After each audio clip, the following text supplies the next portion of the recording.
سلام کوم د عمران خان چې داسې یو زوی راوړی او داسې یو نر زوی راوړی چې یوازې یک تنها د دې غلو مقابله یې وکړه، د پاکستان د دفاع دپاره یې جنګ وکړو، اقوام متحده کې لاړو چې هغې کمې خبرې وکړي، د غلامۍ د پاکستان د غلامۍ نه پټ کېدو دپاره هغې کم سټرګل وکړو. رحیم د عمران خان خلاف دی هغې ته غلامي ډېر مبارک شه.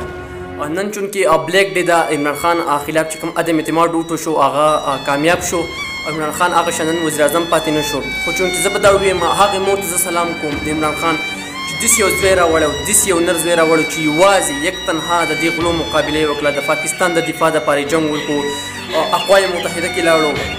چې هغې کمې خبرې وکړي، د غلامۍ د پاکستان د غلامۍ نه پټ کېدو دپاره هغې کم سټرګل وکړو، 25 سال هغې یوازې جدوجهد وکړو د پاکستان دپاره. چونکې هغې تر پاکستان څه کمې وه،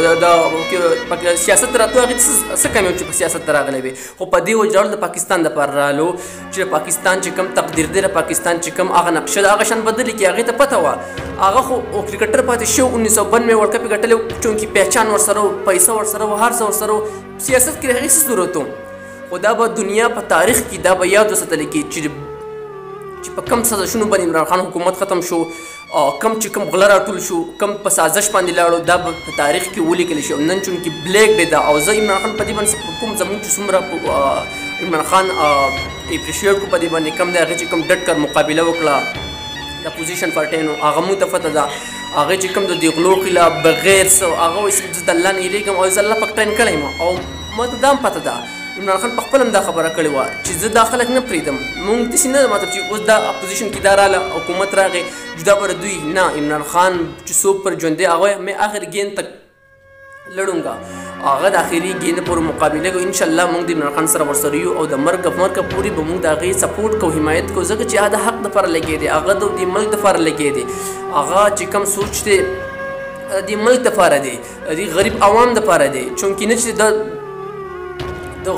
کرپټ خلکو دپاره دی، د غدار خلکو دپاره دی، هغه دا ختموي. ځکه چې نن سبا هغه یوه خبره تل دی چې پاکستان کې څوک د حق دپاره خبره کوي که دلته د حق دپاره څوک دلته هغه شان پاتې کېږي نه. نن هغه قصه د عمران خان سره وشوه، نو انشاءالله عمران خان به موږ سپورټ کوو، د مرګه پورې ورسره به یو، د حق دپاره لګېد. دغه یو عظیم لیډر دی چې الله پاک راکړی و او ژوند کې خیر دی راځي. د اوسه پورې 4 کاله چې کوم حکومت یې وکړو ډېر په غیرت سره یې وکړو، د خپل ملک دپاره څومره منډې تړلې وې ډېر په غیرت سره یې والي. اوس د غلو حکومت را روان دی، اوس موږ وینو چې د غله څومره په اوبو کې دي او لګیا دی. دا لګیا دی عمران خان هغه یو انسان نه دی چې عمران خان دا غله پرېږدي، هغه به لګیا او د مرګ چې څومره په هغې کې ساه ده که نه، انشاءالله موږ ورسره یو او هر یو پاکستانی دی دا عزم وکړي چې هغه ستا په محله کې ولې نه، مطلب خو په ستا په زګي کې ولې نه، مطلب هر ضمیر دی را بیدار شي او دا ملک په دغه شان صفایي کېږي، اپنی مطلب آپ په تحت باندې بکېږي. هغې خوار غریب څومره یوازې مقابله وکړه، لګیا د حق دپاره لګیا، خو په منځ کې د ریزلټ پاکستان د بزدل قوم چې کوم دغه سیسټم وي هغه به په منځ کې ریزلټ به یې دغه شان راځي. نو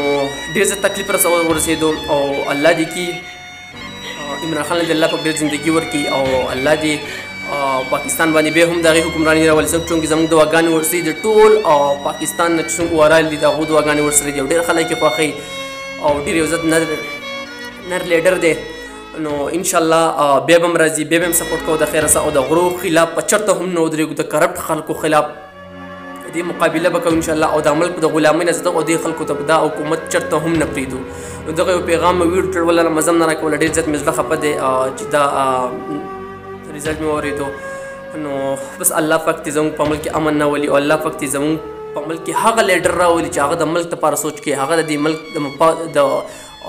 د خیر ښېګړې د مثبت سوچ کوي، بدلاو پکې راولي. هغه لیډر دې خدای پاک موږ باندې راوستلی کي او چې انصاف پرست دي.